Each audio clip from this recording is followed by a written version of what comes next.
C'est l'heure de l'interview éco. On va passer en revue plusieurs thèmes d'actualité économique et financière et parler aussi d'intelligence artificielle. Pour nous accompagner ce matin, nous retrouvons Arthur Thos. Bonjour. Bonjour. Vous êtes gérant de Calmia Capital et éditeur en chef chez Agora France. Et on va commencer par le resserrement monétaire de la Fed et de la BCE qui dure, on le sait depuis l'année dernière. Les hausses de taux directeurs pèsent sur les banques, on l'a vu avec les faillites successives de certaines banques régionales américaines. Comment, dès lors, trouver le bon équilibre entre maîtrise nécessaire de l'inflation sans pour autant déclencher une récession ? Alors, c'est toujours un sujet un peu complexe. Est-ce qu'il existe vraiment un bon équilibre ? Je ne pense pas qu'il existe un bon équilibre. Le but de la Fed est toujours le même, c'est de provoquer assez de resserrement pour qu'effectivement, et macroéconomiquement, on ait une baisse de l'inflation et on ait surtout une économie américaine qui ralentisse. D'accord ? Le problème, c'est qu'à chaque fois que vous faites un ralentissement, vous risquez d'aller un poil trop loin et après, ça s'auto-entretient. Et la Fed ne peut pas non plus ralentir trop vite et trop rapidement. Sinon, en fait, inconsciemment, ce que la Fed va faire, c'est qu'elle va offrir au marché l'opportunité de spéculer sur le fait que le resserrement monétaire, il va pas continuer longtemps. Et du coup, tout l'effort que la Fed aura mis sur le resserrement, il va partir. Donc le but de la Fed maintenant, c'est de maintenir un ton qui est quand même pas trop accommodant pour éviter que le marché reparte rapidement dans une phase un peu de spéculation, etc., tout en n'allant pas trop loin pour éviter que il y ait un emballement qui soit trop négatif pour l'économie. Parce qu'une chose est problématique là-dedans, c'est que si ça devient un peu trop problématique pour l'économie, si vous voulez, ce qu'elle aura enlevé dans son bilan, ce qu'elle aura réussi à faire en marche arrière, elle sera obligée de le faire en x5, x10 pour gérer le problème. Parce que le problème en macroéconomie, c'est quand on a un problème, le pompier est obligé de vider la citerne de manière vraiment extrême pour fermer le feu. Or, en fait, on a enlevé que très peu de la liquidité qu'on a mise dans le marché ces 10 dernières années depuis qu'on a resserré. C'est très léger, c'est même pas 10% de ce qu'on a mis, quoi. Alors, ces marchés, justement, sont actuellement dans le brouillard. Un flou nommé relèvement du plafond de la dette américaine. Alors, même si Joe Biden, hier, faisait preuve d'optimisme, il n'y a toujours pas de compromis à l'heure où on se parle. Quelles pourraient être les conséquences d'un défaut de paiement des États-Unis sur l'économie mondiale ? Alors, les conséquences sont multiples. Déjà, il faut savoir que quand la dette américaine est pas relevée, le gouvernement américain passe en méthode de shutdown. Alors, nous, on comprend pas très bien en Europe ce que ça fait, mais ça veut dire que il y a des fonctionnaires américains, on peut leur dire le matin où ça va arriver, et ben vous venez pas travailler, vous allez pas gagner d'argent, etc. Donc ces gens-là, ils vont avoir des problèmes au niveau de la consommation, enfin, il va y avoir pas mal de choses. Donc ça entraîne un ralentissement assez fort aux États-Unis, surtout si ça dure, d'accord ? Parce que si c'est une demi-journée, une journée, 2 jours, 3 jours, on peut se faire peur. Et c'est déjà arrivé aux États-Unis et ça pose pas énormément de problèmes, c'est gérable. Plus ça dure longtemps, plus ça commence à être problématique parce que à ce moment-là, chaque jour, on ferme de plus en plus de services. Il peut y avoir des problématiques de court terme, de long terme, et qui se mettent en place. Et là, effectivement, c'est un peu plus compliqué pour la Fed à gérer et pour le gouvernement américain. Mais je pense qu'ils ont quand même conscience du problème. Ils en parlent depuis longtemps. Biden est revenu d'Asie exprès pour traiter le problème, etc. Donc, enfin, ils ont conscience du problème, même si politiquement ils aiment se faire peur. Je pense pas qu'ils partiront sur quelque chose où on va se taper 3 semaines où ils se mettent pas d'accord, on va avoir de la peur, etc. Mais c'est pour le marché toujours un souci tant que c'est pas géré entre guillemets, et c'est surtout un souci pour le marché qui est récurrent parce que comme la dette américaine monte très vite, en fait on a de plus en plus le problème, et le marché se dit que si demain, tous les ans, on est obligé de repasser par des votes, etc., et que tous les ans, on se tape 3 semaines ou 2 semaines où on a une problématique et on n'est pas capable de se mettre d'accord parce que politiquement, on se fait peur, ça commencera à devenir problématique dans la récurrence, quoi. Alors on l'a dit, le secteur bancaire inquiète actuellement avec nombre de faillites aux États-Unis et le péril que cela fait peser pour l'économie globale. La crise du secteur n'est pas encore tout à fait dans le rétroviseur et on constate par ailleurs un regain d'intérêt pour les crypto-monnaies. Alors les deux phénomènes sont-ils corrélés ? Alors, il y a sûrement un bout de corrélation parce que il y a une vision du marché qui consiste à dire que quand les banques sont en difficulté, le Bitcoin augmente. Quand le Bitcoin augmente, les altcoins augmentent. Et voilà. Mais c'est plutôt une construction de marché pour moi que vraiment quelque chose de nouveau. On voit pas vraiment de flux, par exemple.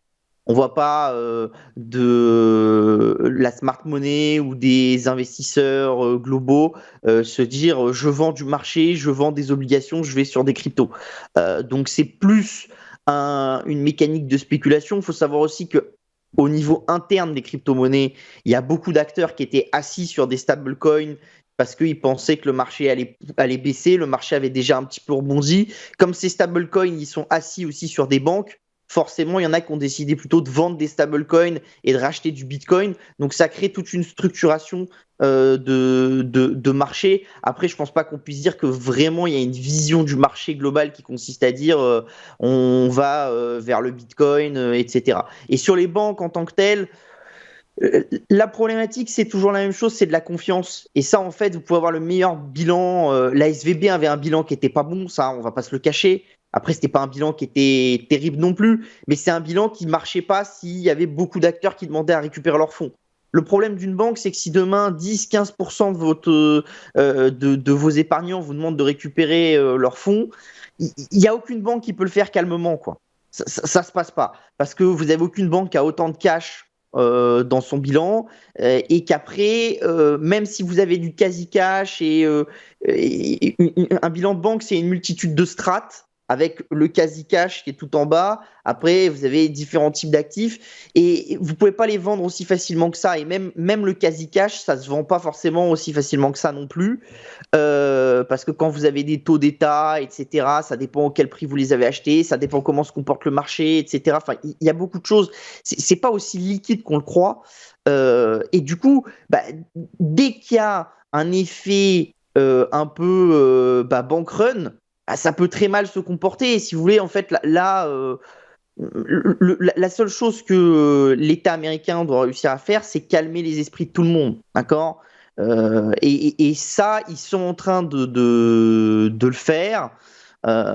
Ils sont aussi en train de le faire parce que ils laissent de plus en plus d'espace aux banques américaines pour limiter entre guillemets les flux, empêcher les gens de vouloir sortir trop vite de l'argent. Ils augmentent les plafonds sur lesquels les gens seraient remboursés, etc. Donc il commence un petit peu à y avoir des choses, mais c'est vrai que, à mon avis, il y a pas mal de petites banques américaines qui vont devoir fermer ou fusionner pour avoir une certaine taille, quoi. Ça, c'est sûr.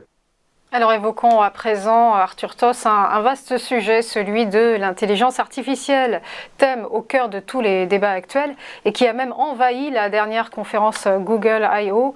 N'en fait-on pas un peu trop autour de cette thématique, tout comme on peut dire qu'on en a trop fait autour du métaverse l'année dernière avec les effets que l'on sait, par exemple le surinvestissement de Meta qui l'a payé assez cher?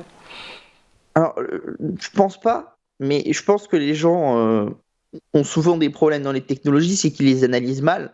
Si vous prenez l'exemple du métaverse, le problème des gens, c'est que tout le monde s'imaginait que le problème, c'était la qualité graphique du château quand on rentrait dans l'univers de Meta. Non, le problème, c'est pas ça sur le métaverse. Le problème, c'est le casque. Le poids du casque, est-ce que ça vous donne mal à la tête, etc. Donc le problème, c'est du hardware. Et quand vous êtes sur un problème qui est hardware, c'est forcément toujours très, très, très complexe. D'accord? Parce qu'on ne sait jamais à quelle vitesse on peut innover en hardware, etc. Enfin, la vitesse d'innovation en hardware est toujours plus lente que la vitesse d'innovation en software. Voilà. Donc déjà, quand on a une innovation, on essaye de comprendre est-ce qu'il y a une limitation qui est vraiment hardware ou est-ce qu'on est vraiment purement dans une limitation qui est software. L'avantage ici pour l'IA, c'est que effectivement, il y a de la hardware parce que vous faites une puissance de calcul et ça repose sur les puces, dont les gammes A100 de Nvidia, etc. Et effectivement, bah, il y a des mises à jour tous les 18 mois, etc., avec des nouvelles puces, et voilà.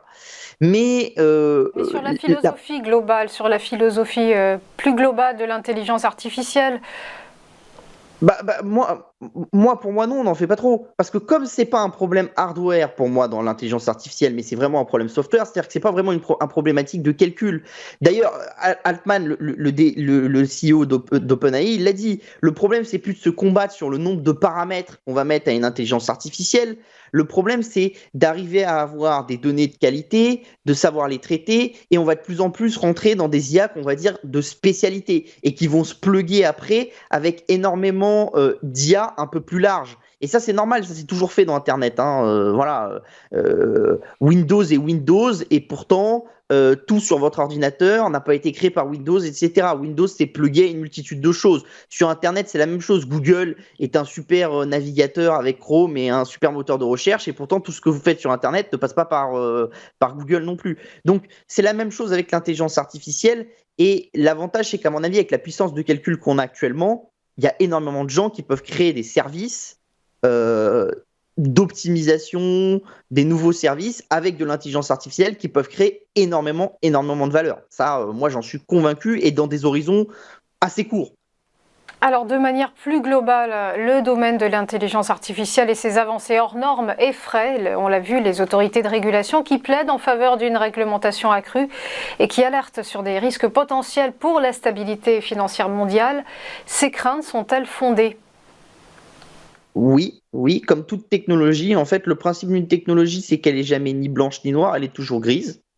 Et il y a toujours un risque. Le problème, c'est comment est-ce que vous gérez ce risque au niveau réglementaire. Mais ça, c'est dans tous les secteurs. Les crypto-monnaies, c'est la même chose, et ça fait des années qu'on est sur le sujet. L'édition génétique, c'est aussi la même chose, et ça fait des années qu'on est sur le sujet. C'est un sujet qui est très complexe parce que la problématique, c'est comment est-ce que vous allez normer l'écosystème sans pour autant casser l'écosystème, sachant qu'en plus, vous ne pouvez pas avoir une norme qui est trop restrictive parce que sinon, il y a des pays à côté qui ne vont pas l'avoir. Et on sait une chose maintenant au niveau technologique, c'est que si nous, Européens, Américains, on décide d'avoir une norme très dure, les chercheurs vont en Chine, vont en Russie, vont ailleurs, ils innovent là-bas. Et au final, comme l'innovation, elle peut très vite aller d'un pays à l'autre, eh ben, on n'a aucun intérêt. Donc en fait, si on veut faire des moratoires sur des technologies ou empêcher certaines choses, généralement, qu'est-ce qui se passe? Il faut plutôt le faire au niveau mondial, et ça, on a souvent beaucoup de mal à le faire. Donc il va falloir trouver le bon équilibre. Ça mettra beaucoup de temps. Attention, je pense aussi que chez les gros acteurs, comme on est sur des investissements qui sont massifs, etc., ils ont une volonté eux-mêmes d'essayer de trouver des équilibres et d'essayer de trouver des garde-fous. Dans la conférence Google I.O., par exemple, ils ont présenté un module qui permet de savoir si c'est des photos, des vidéos qui ont été créées par intelligence artificielle, si c'est du contenu écrit qui a été créé par intelligence artificielle.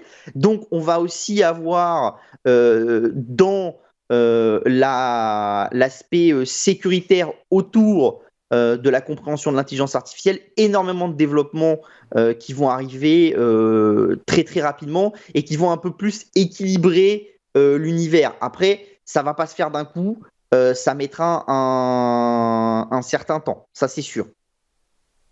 Merci à vous, Arthur Toss. Je rappelle que vous êtes le gérant de Calmia Capital et éditeur en chef chez Agora France. Merci à vous. À suivre une nouvelle pause et le point bourse.